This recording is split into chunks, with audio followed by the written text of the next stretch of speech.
Transgenders अधिकार संशोधन विधेयक 2026।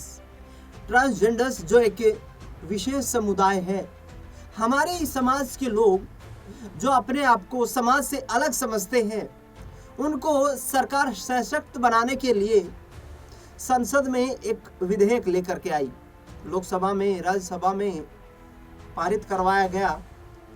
अब कुछ लोगों का कहना है कि उनके अधिकारों को वंचित करेगा ये विधेयक, लेकिन सरकार की तरफ से कहना है कि हम ट्रांसजेंडर समुदाय को और ज़्यादा सशक्त बना रहे हैं ताकि वो समाज की मुख्य धारा में जुड़ते हुए नजर आए। अब ट्रांसजेंडर्स किस तरीके से एक विशेष समुदाय क्यों बन गया, ये लोग कहाँ से आते हैं, किस तरीके से एक विशेष बड़ा समुदाय इनका बन गया है, भारत में कुल कितने लोग हैं, इनको वोट डालने का अधिकार कब मिला, इसके साथ साथ सरकार की इस विधेयक लाए जाने के बाद ट्रांसजेंडर्स को क्या फायदे होंगे, इन तमाम पहलुओं पर हमने एक विस्तृत रिपोर्ट तैयार की है, जिसमें विस्तार से बताया गया है कि आखिरकार ट्रांसजेंडर्स अधिकार संशोधन विधेयक 2026 जो लाया गया है वो किस तरीके से इनके लिए एक वरदान साबित हो सकता है। ये विस्तृत रिपोर्ट देखिए जिसमें तमाम जानकारी साझा की गई। ट्रांसजेंडर के प्रकार। ट्रांस महिला जन्म के समय पुरुष लेकिन पहचान महिला। ट्रांसमैन जन्म के समय महिला लेकिन पहचान पुरुष। नॉन बाइनरी जो खुद को सिर्फ महिला या पुरुष के रूप में नहीं पहचानते। ट्रांसजेंडर कहाँ से आते हैं? ट्रांसजेंडर यानी कि किन्नर लोग हमारे बीच से ही आते हैं।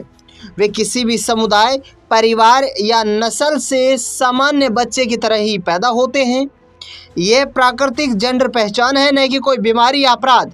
वे जन्म के समय निर्धारित लिंग से अलग अपनी आंतरिक पहचान के साथ जीते हैं।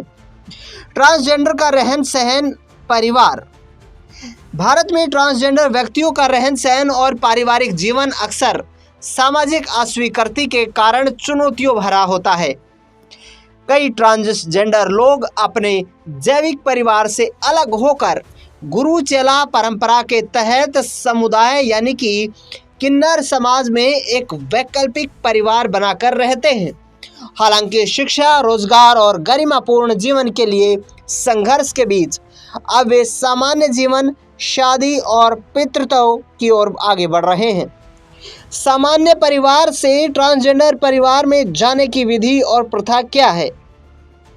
सामान्य परिवार से ट्रांसजेंडर समुदाय हिजड़ा घरानों में जाने की प्रक्रिया को अपनाना या चेलों को स्वीकार करना कहा जाता है, जो एक सामाजिक और पारंपरिक प्रथा है।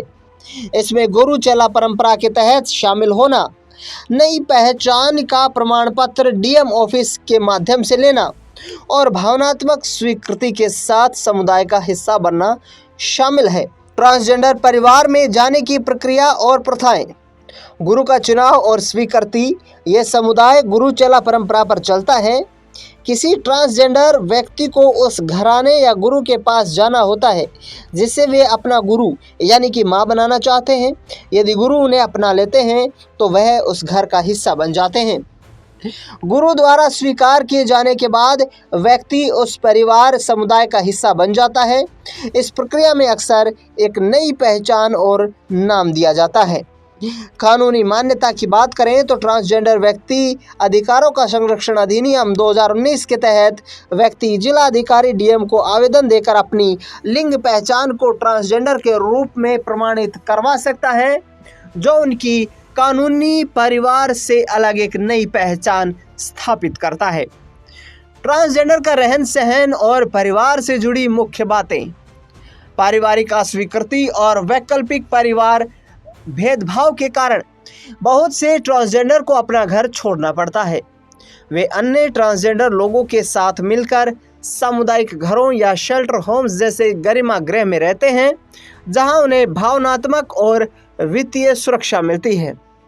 गुरु चेला परंपरा की बात करें तो ट्रांसजेंडर समुदाय में एक संरचित व्यवस्था होती है, जहां एक गुरु नए दलों यानी कि चेलों के देखभाल करता है, उन्हें जीवन जीने का तरीका सिखाता है और सुरक्षा प्रदान करता है।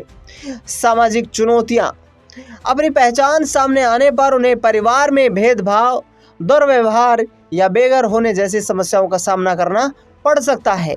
बदलाव और समावेशन। अब स्थितियां बदल रही हैं। कुछ ट्रांसजेंडर व्यक्ति अपने जैविक परिवारों के साथ बने रहते हैं और परिवार उन्हें उनकी पहचान के साथ स्वीकार करने की कोशिश कर रहे हैं। पितृत्व और रिश्ते। केरल के साहद और जिया जैसे ट्रांसजेंडर जोड़े कानूनी और सामाजिक चुनौतियों के बावजूद पेरेंट्स बने हैं, जो पारंपरिक पारिवारिक ढांचे का एक बड़ा बदलाव है। सहकारी और सामाजिक सहयोग के साथ कई ट्रांसजेंडर अब पारंपरिक नृत्य, सिलाई, ब्यूटिशियन, कथक और अन्य रचनात्मक कक्षाएं सीखकर आत्मनिर्भर बन रहे हैं और अपनी दिनचर्या में योगा व व्यायाम को शामिल कर रहे हैं। समानता का अधिकार भी भारतीय कानून के अनुसार मिला है।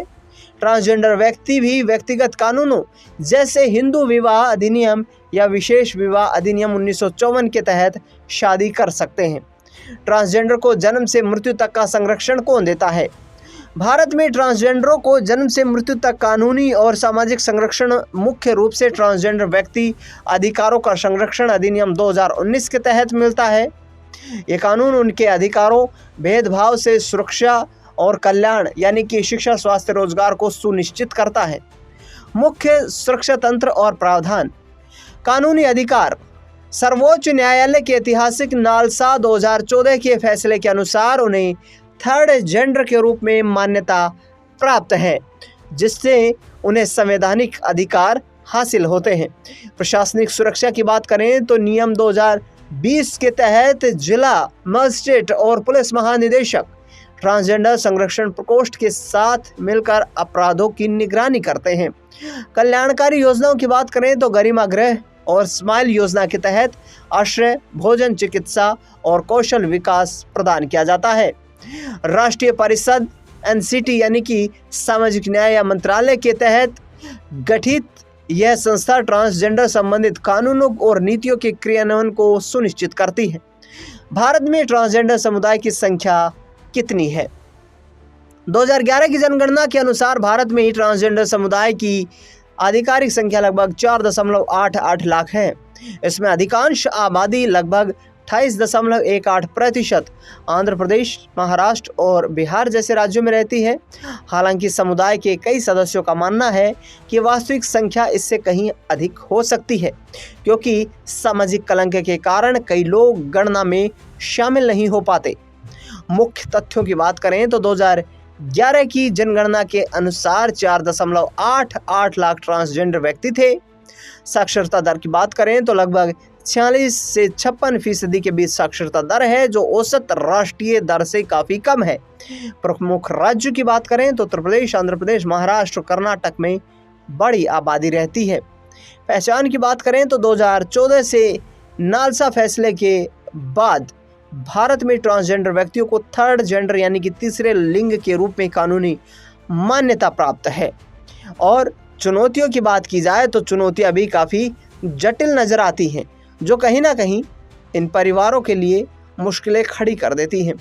दरअसल बता दें आपको कि विश्व में ट्रांसजेंडर समुदाय की जनसंख्या कितनी है।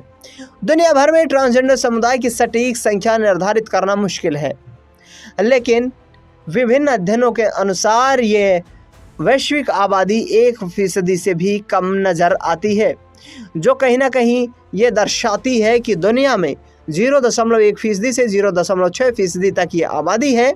कुछ अनुमानों के अनुसार दुनिया में करीब 41.3 करोड़ लोग ऐसे हो सकते हैं जो खुद को ट्रांसजेंडर के रूप में पहचानते हैं। हालांकि डेटा की कमी के कारण ये संख्या अनिश्चित बताई जा रही है। सरकार कब कब ट्रांसजेंडर के संरक्षण के लिए बिल, विधेयक या कानून लेकर के आई? भारत सरकार ने ट्रांसजेंडर यानी कि किन्नर समुदाय के अधिकारों की सुरक्षा और उन्हें मुख्य धारा में लाने के लिए विशेष रूप से 2019 में कानून बनाया, जो 10 जनवरी 2020 से प्रभावी हुआ। इसके बाद 2026 में एक नया संशोधन विधेयक पेश किया गया, जो ट्रांसजेंडर व्यक्ति अधिकारों का संरक्षण अधिनियम 2019 के महत्वपूर्ण बदलावों का प्रस्ताव रखता है। ट्रांसजेंडर संरक्षण के लिए मुख्य कानून और प्रयास। ट्रांसजेंडर व्यक्ति अधिकारों का संरक्षण अधिनियम 2019 ये 5 दिसंबर 2019 को राष्ट्रपति की सहमति के बाद पास हुआ। ये कानून ट्रांसजेंडर व्यक्तियों को कानूनी मान्यता देता है कि वे भेदभाव से उनको रोकने में मदद करता है, उन्हें शिक्षा, स्वास्थ्य और रोजगार के समान अवसर प्रदान करता है। ट्रांसजेंडर व्यक्ति की बात करें तो अधिकारों का संरक्षण नियम 2019 के अधिनियम को लागू करने के बाद इन नियमों को नोटिफाई किया गया, जिससे पहचान पत्र प्राप्त करने की प्रक्रिया तय की गई। ट्रांसजेंडर व्यक्ति अधिकारों का संरक्षण संशोधन विधेयक 2026 मार्च 2026 में लोकसभा में पेश किया गया। इस विधेयक में आत्म पहचान के बजाय मेडिकल जांच सर्टिफिकेट को अनिवार्य बनाने का प्रस्ताव है। ऐतिहासिक घटनाक्रम 2014 सुप्रीम कोर्ट ने नालसा बनाम भारत संघ फैसले में ट्रांसजेंडर को थर्ड जेंडर के रूप में मान्यता दी। 2014 से 2018 कई निजी और सरकारी बिल जैसे 2014 व 2016 में पेश किए गए, लेकिन वे पास नहीं हो सके। 2019 में लोकसभा में 19 जुलाई 2019 को बिल पेश किया गया, जो अंततः कानून बन गया। नए संशोधनों से ट्रांसजेंडरों पर क्या प्रभाव पड़ेगा? ट्रांसजेंडर व्यक्ति अधिकारों का संरक्षण संशोधन विधेयक 2026 से ट्रांसजेंडरों पर मिला जुला प्रभाव पड़ने की उम्मीद है। जहां सरकार इसे बेहतर सुरक्षा और स्वयं पहचान की जगह चिकित्सा प्रमाणन के माध्यम से पहचान का दुरुपयोग रोकने का उपाय बता रही है, वहीं कार्यकर्ता इसे निजता के हनन और आत्म पहचान के अधिकार को सीमित करने वाला मान रहे हैं। ट्रांसजेंडरों की आय का प्रमुख स्रोत। भारत में ट्रांसजेंडरों की आय के मुख्य स्रोत पारंपरिक रूप से बधाई यानी कि आशीर्वाद देना, नाच गाना और भीख मांगना रहे हैं। हालांकि अब वे शिक्षा, स्वरोजगार, दुकान, सिलाई, कैंटीन, कॉरपोरेट नौकरियां, सरकारी सहायता, ऋण योजनाओं जैसे स्माइल योजना के माध्यम से मुख्यधारा की आजीविका की ओर आगे बढ़ रहे हैं। इसके साथ ही आपको बता दें कि सर्जरी और शारीरिक परिवर्तन, यदि व्यक्ति चिकित्सा हस्तक्षेप यानी कि जेंडर अफर्मेशन सर्जरी चाहता है तो उसे संबंधित प्रमाण पत्र के साथ डीएम कार्यालय को सूचित करना होता है, ताकि वे अपने रिकॉर्ड में बदलाव करा सके। भावनात्मक और सामाजिक समर्थन, यह प्रक्रिया कठिन हो सकती है, इसलिए कई ट्रांसजेंडर लोग सहकर्मी सहायता समूहों से जुड़े हैं। सरकार में ट्रांसजेंडरों की सहभागिता कितनी है? भारत में ट्रांसजेंडरों की प्रत्यक्ष राजनीतिक सहभागिता अभी भी अत्यंत सीमित है, लेकिन नीतिगत और प्रशासनिक स्तर पर उन्हें मुख्य धारा में लाने के प्रयास बढ़े हैं। ट्रांसजेंडर व्यक्ति अधिकारों का संरक्षण अधिनियम 2019 के तहत राष्ट्रीय सुरक्षा परिषद का गठन और स्माइल योजना यानी कि गृह के माध्यम से उन्हें पुनर्वास और सामाजिक सुरक्षा प्रदान करने का प्रयास किया जा रहा है। मुख्य बिंदु और सरकारी सहभागिता। नीतिगत प्रतिनिधित्व। सरकार ने राष्ट्रीय ट्रांसजेंडर परिषद NCTP की स्थापना की है, जो नीति निर्माण में सलाह देती है। प्रशासनिक पहचान की बात करें तो अगस्त 2024 तक लगभग 21,330 से ज़्यादा प्रमाण पत्र नेशनल पोर्टल के माध्यम से जारी किए गए, जो उन्हें सरकारी योजनाओं का लाभ लेने में सक्षम बनाते हैं। राज्य स्तर पर बोर्ड 19 से अधिक राज्यों और केंद्र शासित प्रदेशों में ट्रांसजेंडर कल्याण बोर्ड स्थापित किए गए हैं। स्वास्थ्य और कल्याण। आयुष्मान भारत PMJ योजना के तहत 5 लाख तक का मुफ्त चिकित्सा कवर और गरिमा गृह यानी कि शेल्टर होम्स के माध्यम से आश्रय प्रदान किया गया है। राजनीतिक चुनावी भागीदारी की बात करें तो 2024 के लोकसभा चुनाव में ट्रांसजेंडरों से अधिक 48,000 से अधिक ट्रांसजेंडर मतदाता पंजीकृत किए गए, लेकिन संसद और विधानसभाओं में प्रत्यक्ष प्रतिनिधित्व अभी नगण्य है। ट्रांसजेंडरों को कब वोटिंग का अधिकार मिला? ट्रांसजेंडर समुदाय को 1994 में मतदान का अधिकार मिला। 2014 में सुप्रीम कोर्ट ने तीसरे लिंग को मान्यता देकर उन्हें सशक्त बनाया।